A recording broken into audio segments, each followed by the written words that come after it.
Hello student. देखो बेटा, पिछले वीडियो में मैंने डाइजेस्टिव सिस्टम स्टार्ट किया था और उसमें मैंने जनरल बातें आपको बताई थी।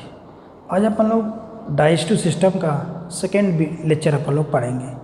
अब देखना, जैसे अपन लोग बात करें कि टाइप ऑफ डाइजेशन के दो टाइप हो सकते हैं बेटा। देखना कौन कौन। एक होता इंट्रा सेलुलर डाइजेशन। कौन सा? Intra cellular digestion. और एक होता है extra cellular digestion. Extra cellular digestion.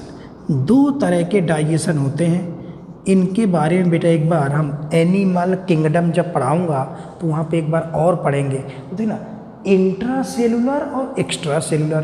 तो बताओ बेटा, हमारे अंदर डाइजेशन कौन सा होता है, इंट्रा कि एक्स्ट्रा? कई लोगों के दिमाग में होगा कि सर इंट्रा होता है, हमारे अंदर होता है एक्स्ट्रा सेलुलर।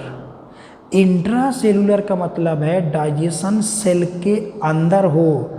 अब देखना, हमारे अंदर बेटा क्या होता है, ये माउथ होता है, ये पूरा एक डाइजेस्ट एलिमेंट्री क्या होती है बेटा, कैनाल, स्टमक, इंटेस्टाइन। ये देखो,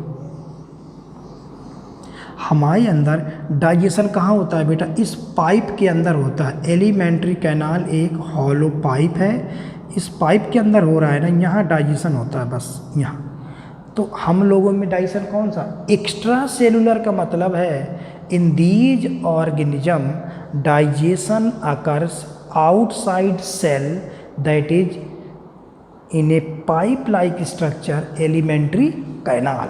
एक कैनाल के अंदर होता है, ना कि सेल के अंदर हो रहा है। जबकि इंट्रा सेलुलर का मतलब है इन एनिमल्स में डाइजेशन सेल के अंदर होगा। जैसे ध्यान करो बेटा, आपने पढ़ा होगा 9th में फाइलम प्रोटोजोआ। अब प्रोटोजोआ के मेंबर क्या होते हैं बेटा, यूनिसेलुलर। अमीबा है, अमीबा एक ही सेल का तो बना है। अब डाइजेशन होगा तो कहाँ होगा, सेल के अंदर ही तो होगा। अब ये फूड को लेगा, फूड को लेने के बाद अंदर लाएगा, और डाइजेशन कहाँ होता है बेटा, सेल के अंदर। सेल के अंदर कहाँ होता है, सेल के अंदर जब ये लेगा, आपने पढ़ा होगा बॉटनी में, तो ये फूड आ गया। और फूड कौन लेता है बेटा, फूड वैक्यूल। कौन लेता है? Food vacuole. तो डाइजेशन किसके अंदर होता है बेटा, फूड वैक्यूल के अंदर डाइजेशन होगा। तो देखना, इंट्रा सेलुलर का मतलब है digestion occurs inside cell, cell के अंदर। और सेल के अंदर होगा तो किस सेल ऑर्गेनेली में होगा? और आपने पढ़ा होगा ना सेल ऑर्गेनेली, लाइसोसोम। लाइसोसोम भी तो फूड को इनटेक करने में हेल्प करता है। जिसे अगर लाइसोसोम ने फूड को अंदर रख लिया तो उसे क्या बोल देते हैं बेटा, फूड वैक्यूल। तो इंट्रा सेलुलर अगर डाइजेशन होगा तो डाइजेशन सेल के अंदर होगा। सेल के अंदर कहाँ होगा, फूड वैक्यूल्स में होगा। जबकि एक्स्ट्रा में क्या होता है, एलिमेंट्री कैनाल। तो बताओ बेटा, इंट्रा सेलुलर डाइजेशन किस में होगा? अब आपने एनिमल किंगडम पढ़ा होगा, प्रोटोजोआ, पोरीफेरा, सीलेंटेटा, प्लेटीहेल्मिन्थेस, ऐसे बहुत सारे फाइलम आपने पढ़े होंगे। तो जिनका शरीर केवल एक सेल या क्लस्टर ऑफ सेल का बना हो, जैसे एग्जाम्पल प्रोटोजोआ, फाइलम कौन सा बेटा, प्रोटोजोआ और पोरीफेरा। इन दो फाइलम के मेंबर में इंट्रा सेलुलर डाइजेशन होता है। देखना, एनिमल किंगडम में पढ़ेंगे, all member of phylum protozoa, amoeba, Euglena, paramecium, जितने भी आएंगे सब में इंट्रा सेलुलर। पोरीफेरा के मेंबर क्या होते हैं बेटा, स्पंज। आपने सुना होगा स्पंज। तो पोरीफेरा और प्रोटोजोआ के सारे मेंबर में डाइजेशन कौन सा होता है बेटा, इंट्रा सेलुलर। ठीक, तो सेल के अंदर, और सेल के अंदर कहाँ पे, फूड वैक्यूल्स में होगा। एक्स्ट्रा सेलुलर डाइजेशन है, डाइजेशन अगर outside cell, that is in alimentary canal. ये बेटा किस में होगा? एग्जाम्पल बात करें, प्लेटीहेल्मिन्थेस, सॉरी फाइलम, आपने पढ़ा होगा ना, फाइलम निमेटोडा, निमेटोडा से लेकर के कॉर्डेटा तक। अब देखना, बीच में बेटा कितने सारे फाइलम आते हैं, Nematoda, Annelida, arthropoda, Mollusca, Echinodermata, Chordata. तो ये कई सारे फाइलम, जितने हायर फाइलम हैं, ये जितने हायर एनिमल्स हैं उनमें डाइजेशन कौन सा होता है बेटा, एक्स्ट्रा सेलुलर। लोअर एनिमल्स में इंट्रा सेलुलर। अब देखना बेटा बीच के 2-3 फाइलम छूट गए। देखो होता है सीक्वेंस क्या होता है, प्रोटोजोआ फिर पोरीफेरा, फिर आता है बेटा सीलेंट्रेटा, सीलेंट्रेटा, फिर एक और आता है टीनोफोरा, ये सब एनसीईआरटी में दिया गया है 11th में, सीलेंट्रेटा, टीनोफोरा, और एक आता प्लेटी हेलमेंथीज जिसमें टेप वार्म आता है, टीनिया आता है। देखो तो प्रोटोजोआ पोरीफेरा में कौन से डाइजेशन, इंट्रा, ठीक।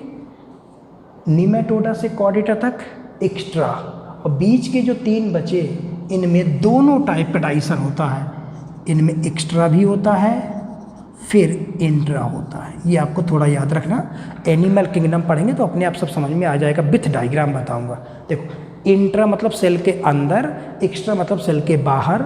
इन 3 फाइलम के मेंबर ऐसे हैं जिनमें थोड़ा बाहर होता है फिर थोड़ा अंदर होता है, तो एक्स्ट्रा और इंट्रा दोनों टाइप का डाइजेशन यहाँ पाया जाता है, ठीक। तो ये तो डाइजेशन की डेफिनेशन अपन ने पिछले वीडियो में पढ़ी थी। आज अपन ने पढ़ा कि डाइजेशन 2 तरह का हो सकता है, इंट्रा सेलुलर और एक्स्ट्रा सेलुलर डाइजेशन। अब देखना इसके बाद अगर अपन लोग बात करें कि अगर ह्यूमन डाइजेस्टिव सिस्टम की हम बात करें कि ह्यूमन बीइंग का जो डाइजेस्टिव सिस्टम है वो किस तरह से है, उसके बारे में अगर हम बात करें तो ह्यूमन डाइजेस्टिव सिस्टम के बारे में अगर बात करूं देना तो ह्यूमन में डाइजेस्टिव ऑर्गन कौन कौन है हमारे अंदर। डाइजेस्टिव ऑर्गन मतलब ह्यूमन में डाइजेशन में कौन कौन से ऑर्गन है जो मेन हेल्प करेंगे। अब बेटा डाइजेशन तो मेन बेटा कहाँ होता है, एलिमेंट्री कैनाल में आपने पढ़ा होता है। तो एक तो होता है main digestive organ, main digestive organ, एक तो मेन डाइजेस्टिव ऑर्गन्स हो गया। अब मेन डाइजेस्टिव ऑर्गन है कौन बेटा, एलिमेंट्री कैनाल। एलिमेंट्री कैनाल आपका क्या है बेटा, मेन डाइजेस्टिव ऑर्गन। और एलिमेंट्री कैनाल के बेटा कई सारे पार्ट होते हैं, जैसे हम बात करें oral cavity, oral cavity mouth वाली कैविटी ओरल कैविटी। दूसरा होता है बेटा फेरिंग्स, पीछे वाला भाग क्या कहलाता है, फेरिंग्स। फिर इसके बाद क्या आता है बेटा, ईसोफेगस। ये सब किसके भाग हैं बेटा, ये सब एलिमेंट्री कैनाल के पार्ट हैं। ओरल कैविटी, फिर हो गया फेरिंग्स, फिर हो गया ईसोफेगस, फिर आएगा स्टमक। कौन आएगा, स्टमक। इसके बाद आएगी स्मॉल इंटेस्टाइन, स्मॉल इंटेस्टाइन, और 6 नंबर पे आएगी लार्ज इंटेस्टाइन, लार्ज इंटेस्टाइन। तो ये बेटा किसके पार्ट होगा, ये alimentary canal. Alimentary canal is the main digestive organ.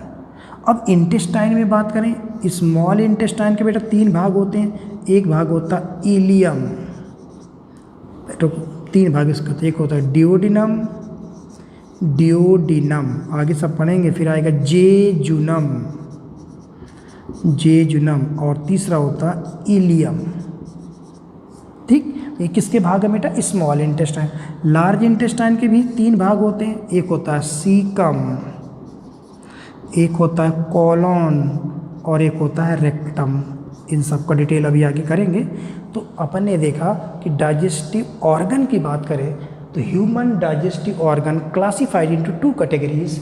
Main digestive organ में कौन आएगा, एलिमेंट्री कैनाल। एलिमेंट्री कैनाल को बेटा हम गट भी बोलते हैं, क्या बोलते हैं, गट।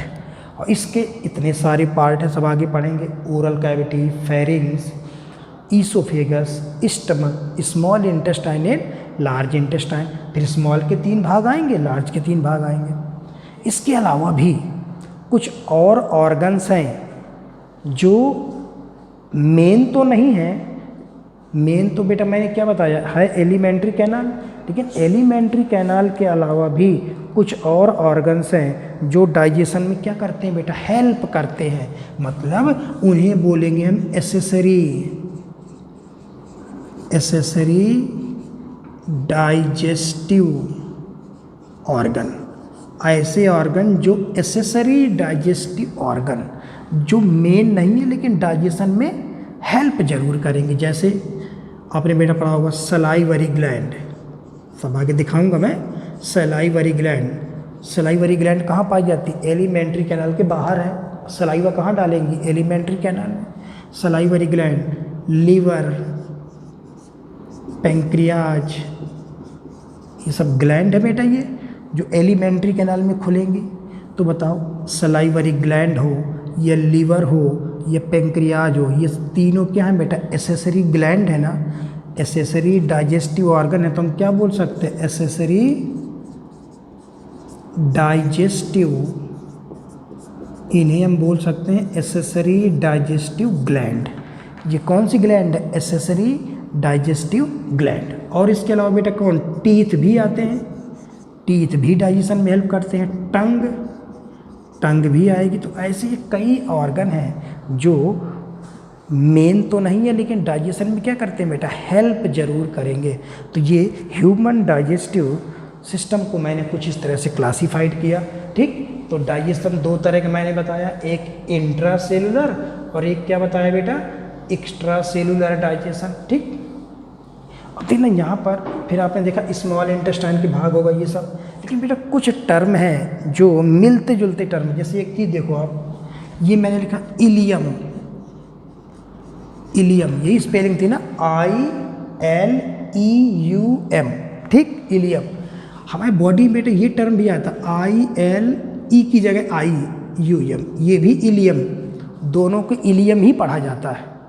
ये इलियम कहाँ का पार्ट है? It is the part of small intestine. Okay, और ilium it is the part of bone. ये बेटा बोन है, ये बेटा हिप बोन होती है ना, कमर में जो बोन होती है हिप बोन, उसका एक भाग होगा। देखना इस बोन में पढ़ाऊंगा इलियम। तो इलियम टर्म कहाँ आएगा? बोन में। ई वाला कहाँ आएगा? इंटेस्टाइन में। और जैसे बेटा एक टर्म और आएगा जैसे रेनिन, और आपने रेनिन देखो, आपने एक स्टमक में एंजाइम सुना होगा, रेनिन एंजाइम होता है। तो ये डबल एन वाला रेनिन एंजाइम है जो स्टमक में होता है। हमारे स्टमक में निकलने वाला एंजाइम कौन है? डबल एन वाला रेनिन। और एक सिंगल एन वाला होता है रेनिन, RENIN, रेनिन। ये हार्मोन है। ये क्या है बेटा? ये हार्मोन है जो किडनी से निकलेगा। देखना पढ़ाऊंगा किडनी में। तो रेनिन एक हार्मोन है और डबल एन वाला एक एंजाइम है स्टमक वाला। और बेटा आपने एक चीज़ और पढ़ा होगा, थायमीन और थायमीन, ये दो टर्म और आते हैं, THY और THI है, थायमीन थियामीन। आपने पढ़ा होगा ना DNA, DNA में ATGC नाइट्रोजनस बेस पढ़े होंगे। तो वहाँ जो T होता है ना, T वो है थायमीन, DNA में पाया जाने वाला एक बेस। और THYA ये थायमीन क्या है? ये विटामिन B1 का नाम होता है। किसका नाम बेटा? विटामिन B1 का नाम है थायमीन। ठीक, तो कुछ ऐसे टर्म हैं जो जनरली एक जैसे दिखाई देते हैं। तो ये अपने मेन डाइजेस्टिव ऑर्गन के बारे में पढ़ा। This the main digestive organ, this the accessory digestive organs. अब हम इनके बारे में थोड़ा सा डिटेल अपन लोग, एलिमेंट्री कैनाल का डिटेल अपन लोग शुरू करते हैं। अब देखना, एलिमेंट्री कैनाल में अगर हम बात करें तो ये माउथ, फेरिंग्स, ये पूरा एक पोर्शन है यहाँ का। ये इस पोर्शन को हम डायग्राम से पहले समझते हैं। देखो बेटा, ये दो नाक जा रही है ऊपर, नीचे माउथ है। ठीक, माउथ है, ये माउथ की कैविटी, पीछे फेरिंग्स है। तो अगर बेटा इसको डायग्राम से समझें तो ये हो गया आपका माउथ, ये हो गया माउथ की कैविटी, ओरल कैविटी, पीछे है फेरिंग्स, ये फेरिंग्स। और बता बेटा, माउथ की कैविटी के ऊपर क्या होती है बेटा? दो नेजल पैसेज होते हैं। ये देखो नेजल पैसेज, नाक वाले रास्ते हैं ये। और ये दोनों आकर के बेटा पीछे कहाँ खुल गए? आकर के देख रहे हो आप, ये पीछे आकर के कहाँ खुलते हैं बेटा? ये दोनों आकर के फेरिंग्स में खुलते हैं। ये देखो, ये नेजल वाला पोर्शन पीछे आके फेरिंग्स में खुलता है। यहाँ से माउथ पहुँच गया फेरिंग्स में। तो ये माउथ, ये ओरल कैविटी है, ये है फेरिंग्स, देखना ये है फेरिंग्स। अब ये है nasal passage, nasal passage, nasal passage है ये। तो ये क्या है बेटा, नेजल पैसेज। अब देखना ये हो गया माउथ, ये है माउथ, और ये कौन सी कैविटी है, ओरल कैविटी, ओरल कैविटी। अब यहाँ बेटा ये फेरिंग्स है, तो जो फेरिंग्स है तो फेरिंग्स की भी कैविटी होगी, ये किसकी कैविटी होगी, फेरेंजियल कैविटी, फेरेंजियल कैविटी। तो ये ओरल कैविटी, आगे की तरफ ओरल कैविटी, पीछे फेरिंग्स में कौन सी कैविटी, फेरेंजियल कैविटी।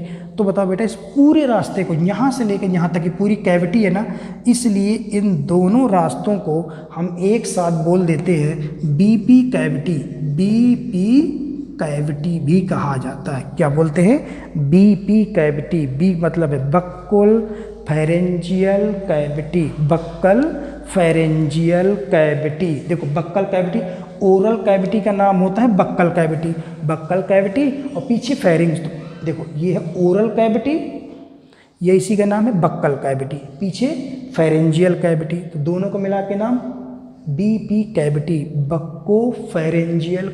आपने मुंह फैलाया, पूरा आर पार जो दिख रहा है ना, तो वो कैविटी क्या कहलाएगी, बीपी कैविटी, बक्को फेरेंजियल कैविटी। ठीक, अब देखो आप ये बेटा दो नेजल पैसेज जा रहे हैं।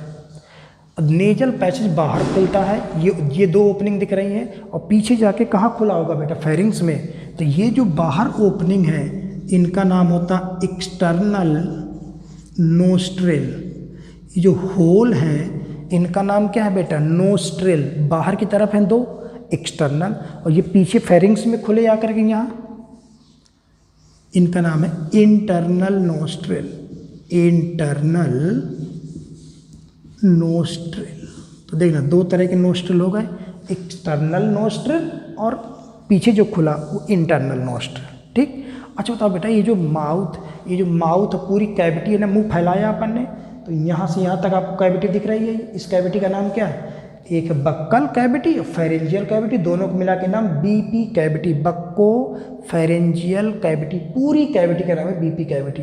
अब आपने मुंह फैलाया, ठीक, मुंह फैलाया तो ऊपर नेजल चैम्बर है, तो नेजल चैम्बर और बीपी कैविटी के बीच में एक पर्दा लगा हुआ है ना, ये लगा हुआ, ये है बेटा पैलेट। क्या बोलते हैं इसे, पैलेट। तो बताओ क्वेश्चन आए कि बेटा पैलेट का काम क्या है। ये ऊपर आप देख रहे हो ना हार्ड सरफेस जो आपको ऊपर समझ में आ रही है, ये क्या है बेटा, माउथ के ऊपर पैलेट। और पैलेट का काम क्या है, पैलेट है जो बीपी कैविटी को और नेजल पैसेज को आपस में अलग करने का काम कर रहा है। अगर बताओ बेटा पैलेट कट जाए तो नाक और मुंह वाला होल क्या हो जाएंगे, एक हो जाएंगे। तो पैलेट का काम क्या है, पैलेट ओरल मतलब बीपी कैविटी ये पूरी और नेजल पैसेज दोनों को सेपरेट करने का काम करता है। तो माउथ देखना, तो अगर हम बात करें कि ओरल कैविटी एक बड़ी कैविटी है, बाहर कैसे खुलेगी, this opening is known as mouth. Alimentary canal की बाहरी ओपनिंग का नाम क्या है, mouth. BP cavity a nasal passage both are separated by palate. किसके द्वारा सेपरेटेड है बेटा, ये पैलेट एक स्ट्रक्चर है जो इसको सेपरेट करने का क्या करता है, काम करता है, जिसे क्या बोलते हैं बेटा, पैलेट। अब जो ऊपर ये सरफेस है उसे बोलते हैं पैलेट। और पैलेट बेटा दो तरह का होता है, एक होता है हार्ड पैलेट और एक दूसरा होता है सॉफ्ट पैलेट। देखा दो तरह के पैलेट होते हैं, एक हार्ड पैलेट और एक सॉफ्ट पैलेट। अब आप उंगली डाल के इसको जो पकड़ोगे आगे वाला, ये काफ़ी हार्ड होता है, इसे बोलते हैं हार्ड पैलेट, आगे वाला पोर्शन, क्योंकि ये बोन्स का बना होता है, मैक्सिला पैलेटाइन ये सब बोन होती हैं, ये बोन का बना होता है, तो ये काफ़ी हार्ड होता है। और जैसे आप टंग लगा के आप देख भी सकते हो कि जो हार्ड पैलेट है ऊपर वाला जो पोर्शन है आगे वाला, ये चिकना नहीं होता, पूरी थोड़ा खुरदरा होता है। क्या होता है, थोड़ा सा रफ होता है, उसे बोलते हैं पैलेटाइन रुग्घी कहा जाता है। क्या बोलते हैं, पैलेटाइन रुगी। सपोज करो मैं इसको मुंह को ऐसे फाड़ दिया, ऐसे मैंने उठा दिया, तो ये थोड़ा सा ऐसे ऐसे लाइनें पाई जाती हैं, ऐसे ऐसे खुरदरा होता है, थोड़ा सा लाइन टाइप की दिखाई देती हैं, जिसे पैलेट में जो लाइनें हैं उसे बोलते हैं पैलेटाइन रुग्गी। क्या बोलते हैं? पैलेटाइन रुग्गी। तो स्मूथ बेटा इसलिए नहीं होता, चिकना इसलिए नहीं होता कि कोई चीज़ आप खा रहे हो तो अगर वो रफ होगा तो ग्रिपिंग ज़्यादा बनेगी, पकड़ ज़्यादा बनेगी, ठीक। तो ये इसे बोलते हैं पैलेटाइन रुग्गी कहा जाता है। इतनी बात समझ गए। हार्ड पैलेट आगे वाला है, पीछे वाला बेटा, और जहाँ मुंह फैलाओ पीछे की तरफ अगर आप देखते हो ना तो वहाँ सॉफ्ट पैलेट, वो मसल्स का बना होता है पीछे की तरफ, यहाँ ये वाला तो आगे की तरफ क्या हो गया होगा? हार्ड पैलेट, और पीछे की तरफ क्या होगा बेटा? सॉफ्ट पैलेट, क्योंकि वो मसल्स का बना होता है। और आपने बेटा किसी दूसरे के मुंह में अगर देखा होगा, मुंह फैला के देखा होगा, ऊपर एक स्ट्रक्चर लटकता रहता है पीछे की तरफ, यहाँ पर एक स्ट्रक्चर लटकता रहता है। अगर आप मुंह फैला के किसी का देखो तो पीछे एक यू के आकार का एक स्ट्रक्चर लटकता रहता है। उस यू के आकार के स्ट्रक्चर का नाम होता है यूबला। क्या नाम होता है? यूबला। तो एक ढक्कन के आकार की संरचना ऊपर लटकती रहती है जिसका नाम होता है यूबला। अभी इसका फंक्शन बताता हूँ क्या होता है यूबला का, ठीक। तो देखो, तो ये हो गया माउथ, ये बीपी कैविटी, नेजल चैम्बर को सेपरेट कौन करेगा? पैलेट। कितने टाइप के पैलेट? 2, आगे वाला हार्ड, पीछे वाला सॉफ्ट। सॉफ्ट पैलेट में यू के आकार का स्ट्रक्चर पाया जाता है, इसका नाम क्या होता है? यूबला। इतना समझ गए। अब देखो, मैं यूबला का फंक्शन अभी नहीं बताया, मैं नहीं बता रहा हूँ। अब देखो, इसके बाद अपन लोग बात करें, ये तो ओरल कैविटी वाला हो गया। पीछे आओ, फेरिंग्स। ये है फेरिंग्स,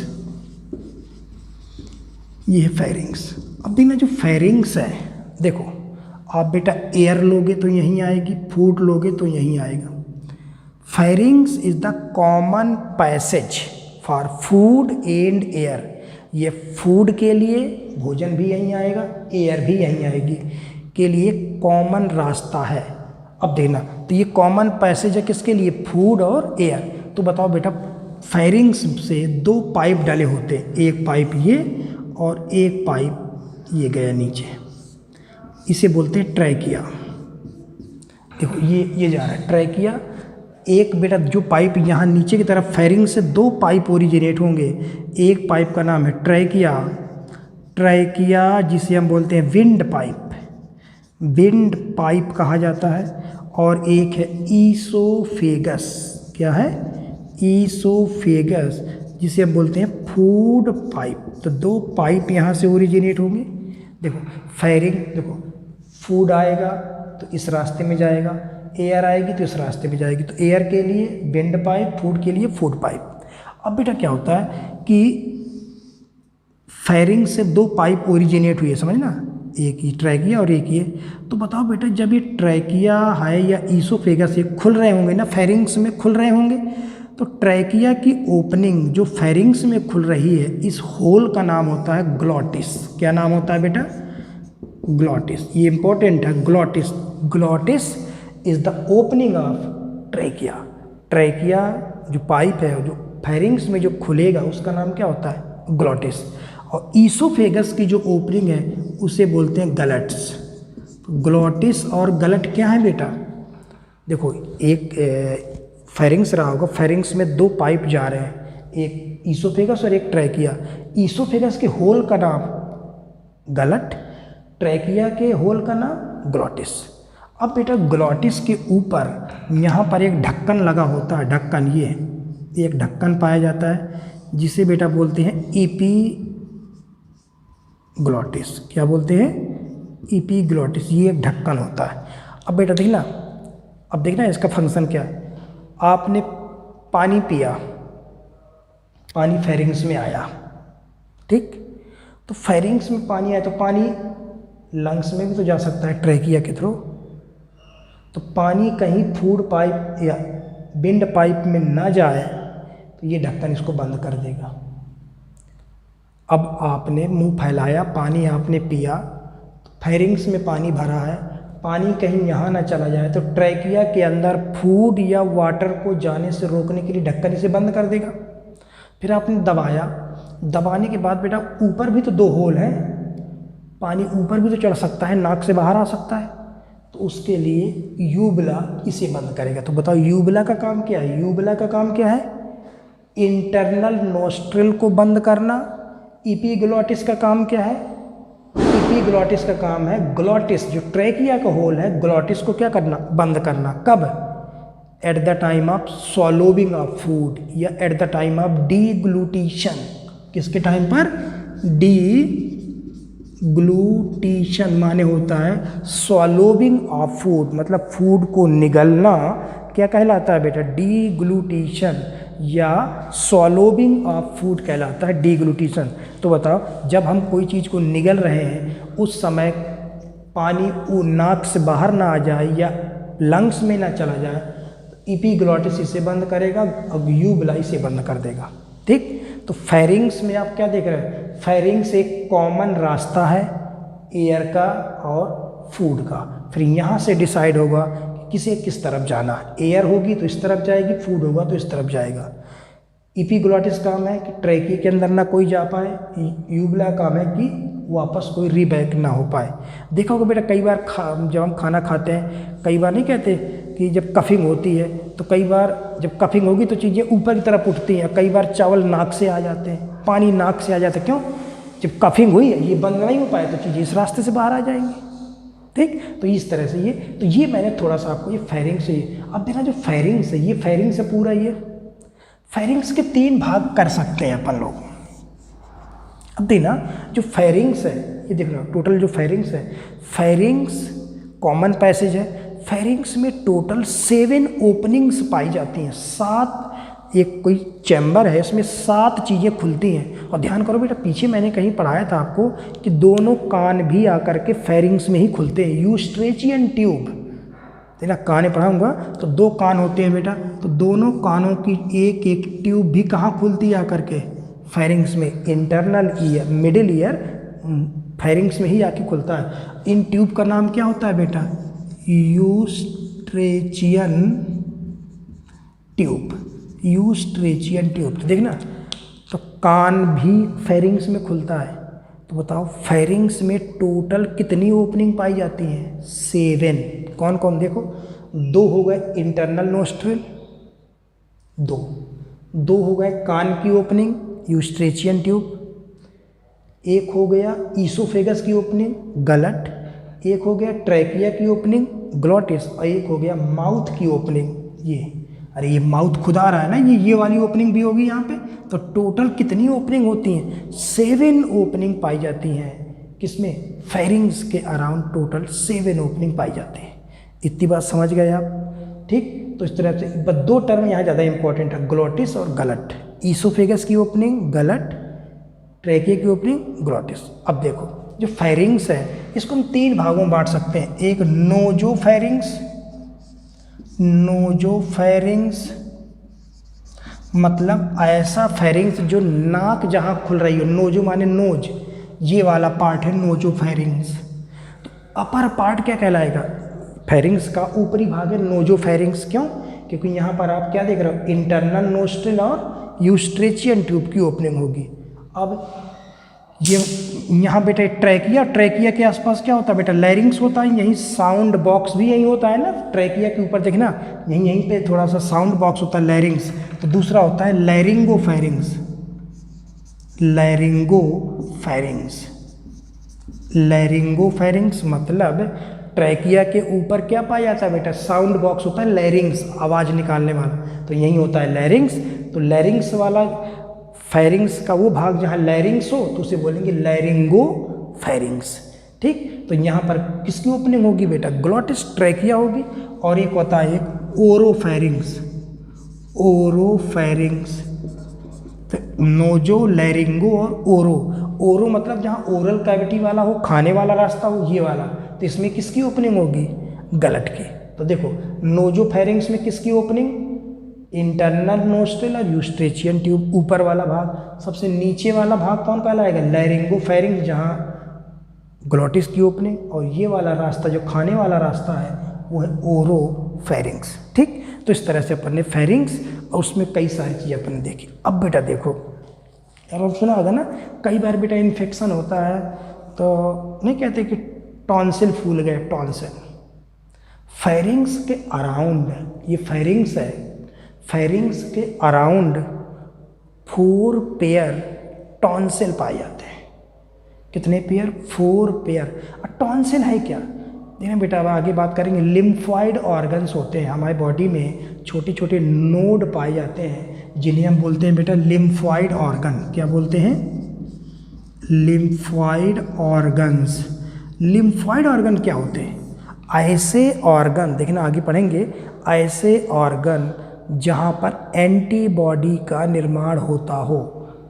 एंटीबॉडी बनती है यहाँ, आपके अंदर इन्फेक्शन होगा तो ये एंटीबॉडी बनाएंगे, इनको ज़्यादा काम करना पड़ेगा तो इनमें स्वेलिंग आ जाती है। जैसे आपके बेटा माउथ में इन्फेक्शन हो जाए ना, तो टॉन्सिलाइटिस क्या है? इन्फेक्शन। अगर गले में इन्फेक्शन है तो ये बेटा यहाँ फूल जाते हैं, ये फूल जाते हैं। तो नहीं, आपने कई बार महसूस किया हो, डॉक्टर के पास जाते तो डॉक्टर टार्च लगा के देखता है तो वही देखता है कितने फूले।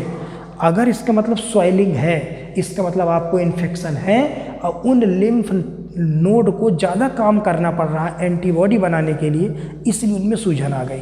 तो ये फेरिंग्स की बात करें, सपोज करो बेटा ये फेरिंग्स है, ये फेरिंग्स है। अब बेटा फेरिंग्स है, ये इसमें टंग भी तो डली होती है, टंग आगे की तरफ हमारी टंग होगी। सपोज करो ये बेटा टंग होगी आगे की तरफ आपकी, ये होगी टंग। तो ये जो फेरिंग्स गोल गोल, फेरिंग्स के around pharynx 4 pair lymph node पाए जाते हैं जिसे हम टॉन्सिल बोलते हैं। क्या बोलते हैं? टॉन्सिल।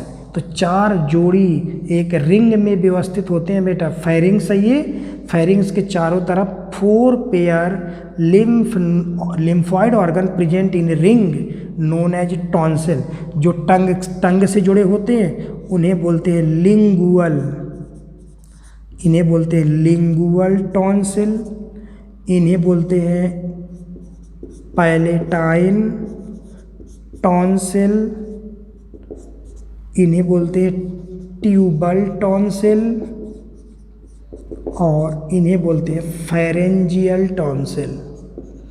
फेरेंजियल टॉन्सिल, ये 4 टॉन्सिल हैं, 4 पेयर टॉन्सिल हैं जो फेरिंग्स के में एक रिंग में व्यवस्थित होते हैं। और एक रिंग में व्यवस्थित होना इन टॉन्सिल का नाम होता है Waldeyer ring. Waldeyer ring.